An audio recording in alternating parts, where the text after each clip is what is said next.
E allora, 22 novembre 1963, l'omicidio a Dallas di John Fitzgerald Kennedy, sicuramente un omicidio su cui si è detto molto, su cui sono rimaste anche comunque varie tesi, varie opinioni.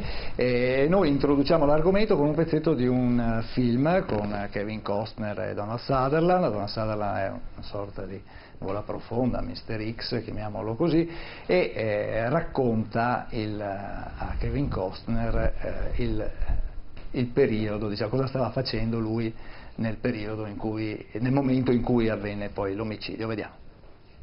Ero sulla via del ritorno in Nuova Zelanda quando il presidente fu ucciso.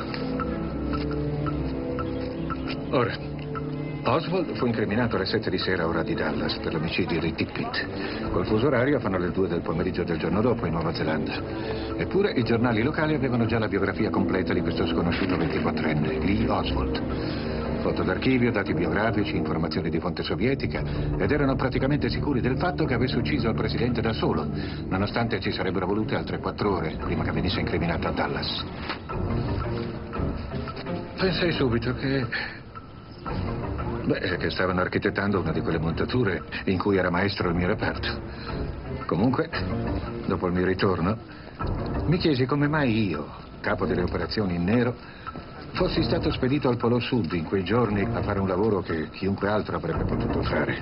E mi venne il dubbio che fosse stato perché uno dei miei compiti, se fossi rimasto a Washington, sarebbe stato ad organizzare i servizi segreti in Texas, e decisi di controllare.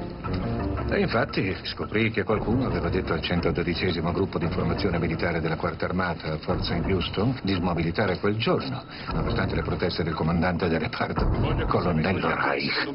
È un dettaglio significativo perché da noi è procedura operativa standard, specialmente in una città ritenuta ostile come Dallas, di potenziare il servizio segreto. Noi non avremmo permesso la rimozione della cappotta della limousine e avremmo sicuramente dislocato almeno 200 agenti sul marciapiede. Solo un mese prima a Dallas, al nostro ambasciatore all'ONU Adlai Stevenson, avevano sputato. Giusto. C'erano già stati attentati a De Gaulle in Francia. Noi saremmo arrivati a Dallas in anticipo, avremmo studiato il percorso, controllato gli edifici e non avremmo lasciato tante finestre spalancate sul Dealey Plaza, mai.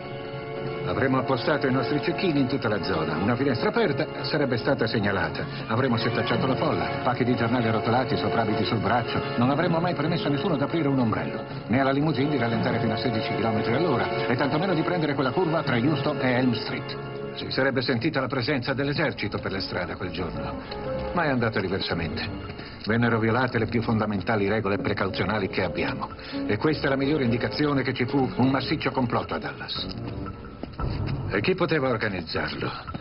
Le operazioni in nero, signor Garrison, quelle del mio reparto, gente come il mio superiore diretto che poteva telefonare al colonnello Reich e dirgli: senti, mandiamo noi un altro reparto dal tal posto a potenziare la sicurezza, voi astenetevi. E quel giorno a Dallas c'erano presenti alcuni membri dello spionaggio militare. Sto ancora cercando di scoprire chi e perché, ma non stavano proteggendo il cliente. E poi c'è Oswald. Lo spionaggio militare aveva un Harvey Lee Oswald schedato, ma tutte quelle carte sono state distrutte. Molte strane cose stavano accadendo e il vostro Oswald non aveva niente a che fare con esse. Ecco, questa è dunque la parte nella quale Donald Sutherland dice che c'è stato chiaramente un complotto e chi avrebbe potuto metterlo in alto. Ecco, poi chiaramente il fatto che in Nuova Zelanda ci fossero già tutti i particolari sui giornali, insomma è un film questo degli anni 90 che ha un po' riaperto la vicenda dell'omicidio di Kennedy. Crisarà, inizio da lei. Sì. Niente, questi sono quei grandi misteri della storia che tale resteranno. Qualcuno si era illuso che la desecretazione che doveva avvenire in questi anni, in questi giorni, alla fine di questi anni, avrebbe potuto portare chiarimenti. Guarda caso abbiamo segretato un altro pochino. Tanto è chiaro che quella è stata una presidenza particolare, un presidente che è rimasto in carica 3 anni rispetto a presidenti che ne sono rimasti addirittura come Roosevelt in carica molto di più, però ha lasciato un segno indelebile. Se uno in questo momento, chiunque di noi pensa, gli si dice di dire un nome di un grande presidente degli Stati Uniti, uno tra i primi pensa a Kennedy. Kennedy, tra l'altro, è secondo me il primo che riesce anche ad avere una capacità di comunicazione estrema. Basta pensare all'Eichis Berlino. Cioè, io sono berlinese quando va a Berlino per superare il muro. Il fatto che dava a questa nazione e all'Occidente dei sogni, tipo la nuova frontiera.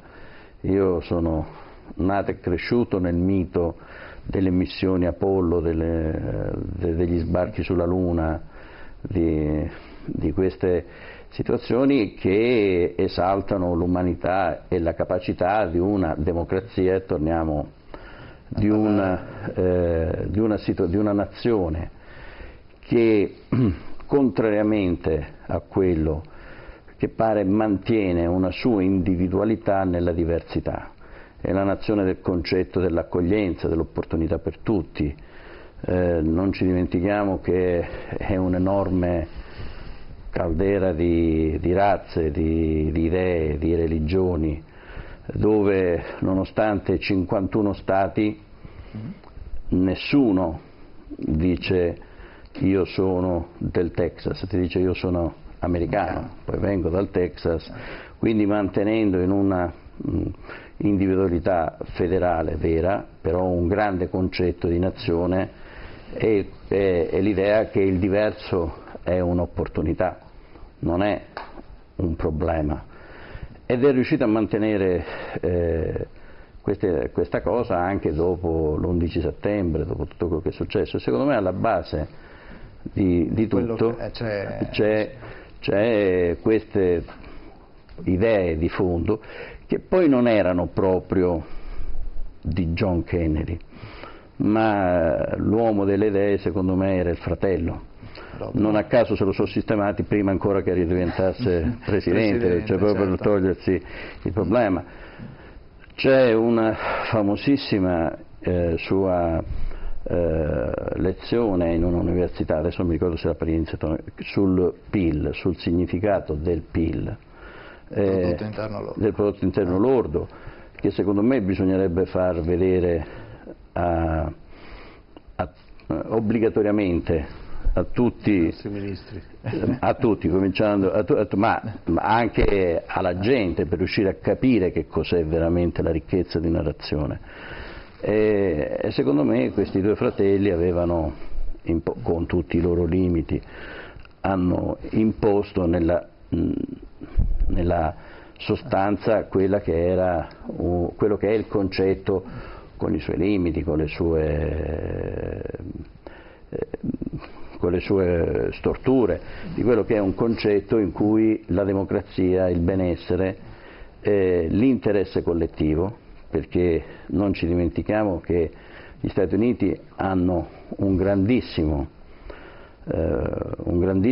principio, che l'interesse collettivo è dominante sull'interesse del singolo e il singolo trova la sua attuazione dentro l'interesse collettivo. Tanto per parlare di banche, una situazione come quella che si è verificata qua, tipo la Lehman Brothers negli Stati Uniti, sarebbe stata risolta in pochissimo tempo e con centinaia di anni di galera ai responsabili. Quindi, certo. E questo dà una sensazione dello Stato e una sensazione di appartenenza che purtroppo in Italia si sta perdendo proprio per la mancanza della certezza del diritto. Certo. Anna Barzona, un presidente che ha lasciato il segno. Ha lasciato sicuramente il segno, perché ha rappresentato, e penso rappresenti ancora, la speranza per le classi, per quelle categorie di persone che la speranza fanno fatica ad averla e a vedere un futuro, ed è questo che ha rappresentato, a mio avviso, John Kennedy. Difficile ripetere le cose in questo modo, e comunque il fatto del suo assassinio è stato un fatto che ha cambiato la storia, e spesso ci si domanda, fatti come questo, ci si chiede come sarebbe stato se non fosse successo. Quindi sono quei fatti così forti e così profondi che proprio hanno segnato la storia, l'hanno cambiata, in questo caso negativamente, sicuramente in modo negativo. Certo, proprio il discorso anche del fatto che diceva prima il dottore di Robert Kennedy, che è stato assassinato prima di arrivare, meglio prevenire che poi non succeda una cosa del genere di nuovo, e quindi hanno pensato bene, hanno pensato male, ma l'hanno fatto. Marchetto. Beh, diciamo che la vita di Kennedy sembra proprio strutturata per una scenografia, proprio per una sceneggiatura di un film. Infatti bene, sono stati fatti tantissimi, poi ricordiamo anche l'epoca, gli anni 60, ricordiamo anche tutto quello che ci richiama dal punto di vista nostro, della nostra cultura, quindi l'influenza che quello stile di vita poi ha praticamente cambiato il modo di vivere anche nostro, dell'italiano, che iniziava a vedere questa America che era sulla rampa di lancio, e quindi era... Però il vero dramma per questi presidenti è che nel momento in cui si cambia un presidente non cambia tutto, resta l'apparato, e quindi questi scandali, questi omicidi, questi assassini eccetera avvengono nel momento in cui i poteri si scontrano. Cioè ci vorrebbe la cosa più logica sarebbe che nel momento in cui si elegge un nuovo presidente automaticamente cambiassero tutti i vertici. In America è così. È così, ma non di tutto, mi spiego. Sì. E dopo ci sono perché poi ricordiamoci che l'apparato si addentra anche in altri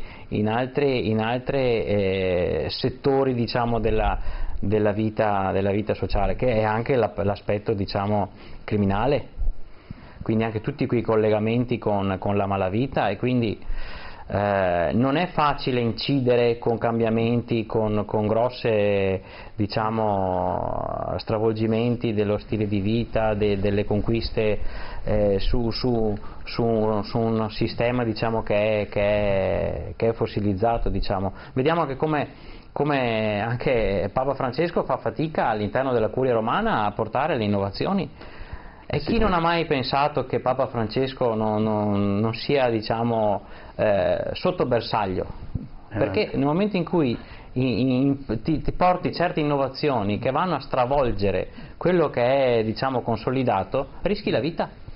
Ma non è così proprio. È così, sì, perché non è solo questo il caso che ci ricordiamo, ce ne sono molti di casi che la storia ci ha lasciato. Non è semplice incidere. Guardiamo anche i nostri magistrati che sono stati uccisi, Falcone e Borsellino. Loro hanno rischiato la loro vita perché ti scontri con un sistema e poi non si saprà la causa, però tra virgolette la si sa la causa, si sa come mai ci ha lasciato la vita lui e poi anche tutti parte dei suoi discendenti, cioè perché il sistema quando si scontra, si crea l'attrito. La cosa più semplice, ma non è da scandalizzarsi, perché la storia è piena di questi avvenimenti. Cioè, purtroppo non è proprio d'accordo Crisalà su questo. No, almeno non per quanto riguarda la società americana, dove una cosa è parlare di interessi, di capitale, di interessi strani, un'altra cosa è di parlare di sistema. Gli Stati Uniti hanno introdotto lo spoiling system, cioè il cambiamento completo di qualunque sistema di controllo burocratico ad ogni elezione di presidente. L'hanno inventato loro praticamente questa storia. È chiaro che il cambiamento trova la forza di restaurazione, è vero, cioè Franco, Mussolini, eccetera, eccetera.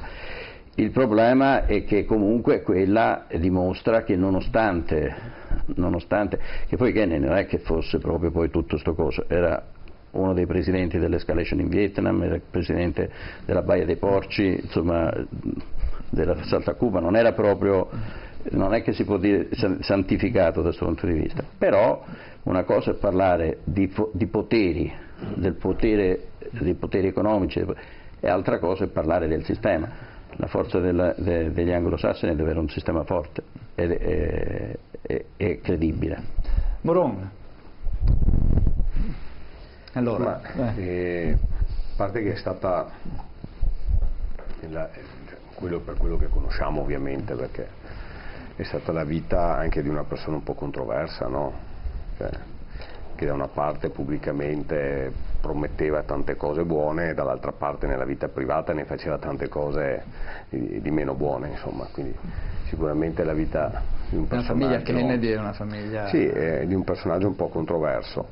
È vero che ovviamente tutto è segretato, tutto non si può sapere, ma credo che un'idea ce la siamo fatta in tutti questi anni.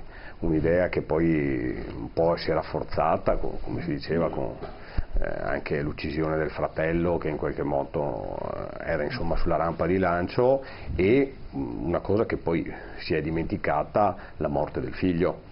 Perché la morte del figlio, quando è caduto con l'aereo nella baia di New York, non è che abbiano detto chiaramente un incidente involontario, ecco. Certo, c'era una cosa, in quel periodo lì del figlio parlavano come un possibile candidato e ritorno in politica della famiglia Kennedy. Quindi per chi come noi fa politica, insomma, ecco, forse il dato più eloquente è quello di dire che purtroppo non si è liberi di farlo, si torna prima, no? Democrazie troppo giovani, si pensa che la democrazia che noi viviamo sia qualcosa di ovviamente assicurato e qualcosa ormai talmente stabile, ma non ci accorgiamo che lì hanno ucciso presidenti nella storia, in Italia ne hanno uccisi, perché anche in Italia è stato ucciso un presidente, insomma, non è che possiamo scandalizzarsi di loro quando è stato fatto qua in Italia, no? E non tantissimi anni fa, ci sono uccisi magistrati, insomma, con addirittura insomma, anche in metodi eclatanti, cioè, certo, con metodologie quindi, sicuramente molto... Cioè, io credo che purtroppo la logica del potere purtroppo è in grado di arrivare a sistemi e metodi come quelli che insomma si sono visti con Kennedy, si sono visti in altri luoghi, purtroppo lo dico. E per quello credo che chi fa politica in qualche modo deve essere sempre ben attento e vigile su quello che sono i rapporti di democrazia, che molto spesso vengono dimenticati. Il professore parlava della comunicazione, oggi è quello il rischio della democrazia, no? L'ipercomunicazione, che molto spesso, veicolata nel modo sbagliato, fa credere qualcosa che magari non è vero. Tutto il contrario di tutto. Tutto il contrario di tutto. Oggi è una comunicazione soggettiva, non è più una comunicazione oggettiva. Questo è il grande rischio che viviamo oggi. Certo. Professor Case. Parlare di Kennedy è un'epopea, perché per la famiglia, diciamo, la ricchezza di Kennedy viene fatta col proibizionismo. Il padre di Kennedy era un mezzo bandito, come si usava. L'America attenzione, non possiamo pensare e giudicare gli americani perché hanno un'altra cultura e un altro tipo di concezione della vita. Quindi era lecito fare soldi in qualsiasi maniera, e il più abile poi riusciva anche a gestire le ricchezze che aveva. Il padre di Kennedy pensava che il figlio, peraltro, una volta che fosse diventato presidente, avrebbe collaborato per aumentare la ricchezza della famiglia, invece fu esattamente il contrario, quindi lo disprezzò molto in questo senso. John Fitzgerald però non era a livello, giustamente come diceva il dottore, non era a livello del fratello Bob, perché fu il fratello a spiegare a Kennedy, che non sapeva la situazione del razzismo in America. Il razzismo dell'America era una cosa terribile. Non era apartheid, era autobus divisi. Era un genocidio. Questo ce lo fa presente Lafarge, che è un sacerdote, è un gesuita, che nel 1935 pubblica un testo proprio sul razzismo in America, c'è ancora, si può trovare nelle librerie. Questo libro viene letto da Pio XI e quando le Fars viene in Europa per vedere, perché siamo quasi alla vigilia, sono state fatte le leggi razziali, siamo alla vigilia di un conflitto, ormai si sente, si palpa questa situazione, lo fa chiamare in segreto in Vaticano e gli parla e gli dice: tu devi farmi un'enciclica contro il razzismo, perché ho letto il tuo libro e tu sei perfetto. Lui dice: non sono in grado, io non sono un teologo, sono uno che scrive, giornalista, eccetera, gestiva un grande giornale negli Stati Uniti cattolico, dice: non sono in grado. E allora la cosa non rimane più segreta, gli viene affiancato altri 2 teologi, vanno a Parigi e scrivono l'enciclica, quella che poi sparì, e sparì la notte che Pio XI morì. E la faccio breve, l'ultimo a vedere Pio XI quella notte fu un certo professor Petacci, il padre di Claretta, e questo la dice lunga, ma qui potremmo fare un'altra storia tipo quella dei Kennedy, no? Ecco. Kennedy va su e fa in 3 anni, perché sono esattamente 3 anni, da gennaio del 61 al dicembre del novembre del 63, sono 2 anni e 11 mesi. Riesce a fare delle cose fantastiche, cioè ribaltare la situazione del razzismo in America, no? Completamente, e ci sono dei conflitti eccetera, ma finalmente una donna può salire, una donna di colore può salire in pullman e sedersi su perché c'erano i posti riservati o dei pullman riservati solo per la gente di colore. Una ragazza viene accompagnata in una scuola normale, perché c'erano scuole solo per le persone di colore, naturalmente di bassissimo livello, e poi tutto quello che succede, eccetera, eccetera. Quindi questa è stata, e ricordiamo l'evento di Cuba, che è il prodromo di quello che succederà poi, perché lo ammazzano, perché lui è contro un conflitto a Cuba ed è contro il conflitto in Vietnam, è contrario. Quando gli succederà il suo vicepresidente, diventerà presidente, allora lui innescherà il meccanismo che porterà poi al grande conflitto di Cuba, del Vietnam, ma bisognerebbe fare 20 trasmissioni sul conflitto in Vietnam, perché gli americani hanno fatto un genocidio.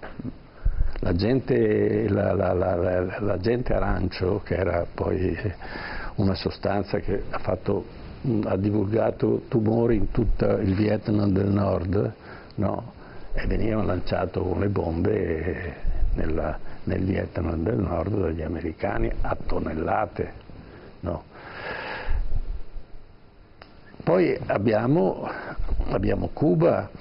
Abbiamo che Kennedy vuole cambiare completamente la situazione negli Stati Uniti. Allora, che non fosse che gli piacessero le signore e le donne, non c'è dubbio, perché la Mansfield, la Marilyn Monroe, eccetera, erano di casa, la Casa Bianca.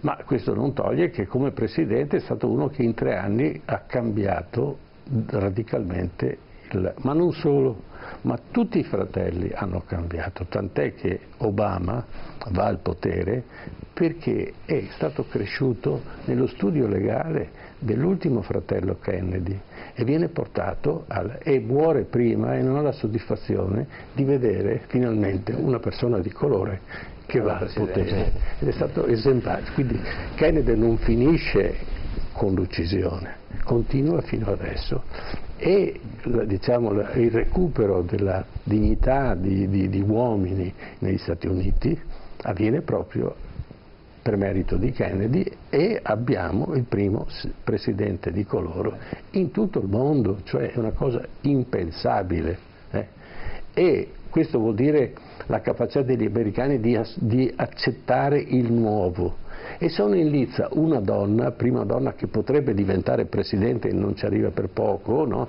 E in lizza anche un uomo di colore, e quindi questo dà l'idea di come gli americani siano liberi da taluni preconcetti, poi ne hanno chiaramente anche loro, ma sono liberi da taluni preconcetti che consentono di andare diciamo, affrontare un mondo politico con un'estrema facilità. Ma quello che volevo far vedere, allora si parla di Oswald, quello che, certo, che uccide Kennedy. Lo uccide con un fucile 91, quello che noi usavamo, un fucile italiano peraltro che usavamo durante la prima guerra mondiale, un fucile che bisogna armarlo e poi si spara, e poi quando si parte il colpo non è automatico, bisogna armarlo di nuovo, eccetera. Quindi c'è un intervallo di tempo che non è comprensibile con le ferite che ha Kennedy. Allora se vediamo un attimo la fotografia, ecco, qui si vede purtroppo non troppo bene, la prima fotografia in alto si vede la testa di Kennedy leggermente inclinata in avanti e la moglie che lo guarda, perché è stato colpito dalla parte posteriore sulla spalla destra, e questo non è una ferita mortale e probabilmente è quella di Oswald. La seconda fotografia che si vede, dove c'è la riga verticale, lì invece è stato colpito dal lato destro, e se Jacqueline non fosse stata inclinata in avanti avrebbe colpito anche lei e la parte sinistra del cervello se ne va. La terza immagine invece, che si vede Kennedy rivolto indietro, il colpo gli entra dalla fronte e gli esce dalla nuca. Uscendo dalla nuca gli espelle tutta la materia cerebrale, e la Jacqueline scavalca la poltrona e cerca di afferrare il cervello del marito. Ecco. Quindi sono 3 diversi proiettili da 3 diverse direzioni. Calcoliamo che all'interno c'era il governatore, no? Kennedy. Il governatore viene ferito anche lui, ma non con lo stesso proiettile di Kennedy, perché il proiettile di Kennedy passa alto, invece Kennedy viene colpito alla spalla e alla gamba, quindi sono altri 2 proiettili che arrivano dentro quell'auto, e probabilmente sono proiettili che arrivano sia dal lato destro, quello che colpisce la gamba, sia dalla Oswald che riarma il fucile e prende il governatore e non prende Kennedy, perché ormai è accasciato in avanti ed è già morto praticamente. Il mistero rimane, ma quello che è palese è che non ci siano state da parte dei servizi segreti non solo prima qualche tentativo di poter così evitare una tragedia di questo genere, quindi le premesse sono chiare, ma successivamente è stato tombato tutto, e credo che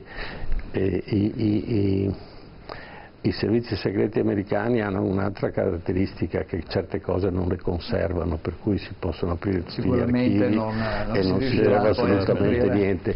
Chi aveva l'arroganza di tenere tutto invece era il Vaticano, no? E teneva tutte le grandi inquisizioni, no? La grande inquisizione conservava tutto e aveva fascicoli enormi, intere biblioteche dove erano conservate tutte le condanne di tutti quelli che erano arsi vivi piuttosto che eccetera. Chi fece il danno maggiore e tolse la memoria agli archivi vaticani fu Napoleone. Quando andò a Roma caricò 120 carri con tutto l'archivio, perché nella sua idea dice: adesso faccio un gran... Zero.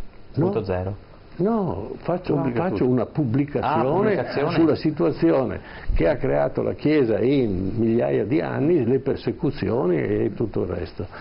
Naturalmente lui è sparito, invece la Chiesa rimane ancora, perché ha questa caratteristica di durare nel tempo, e i carri sono rimasti a Parigi. E naturalmente alla fine, quando Napoleone se n'è andato, hanno chiamato il Vaticano, hanno detto: cosa ne facciamo di tutta questa cosa? Allora andarono 4 prelati, recuperarono una decina di cose interessanti e tutto il resto andò al macero, e quindi perdemmo la memoria storica che invece era stata conservata fino al 1810. Certo, adesso cercheremo di capire invece se resterà ancora un segreto questo ospedale di Padova, oppure se alla fine, insomma, ne usciremo fuori.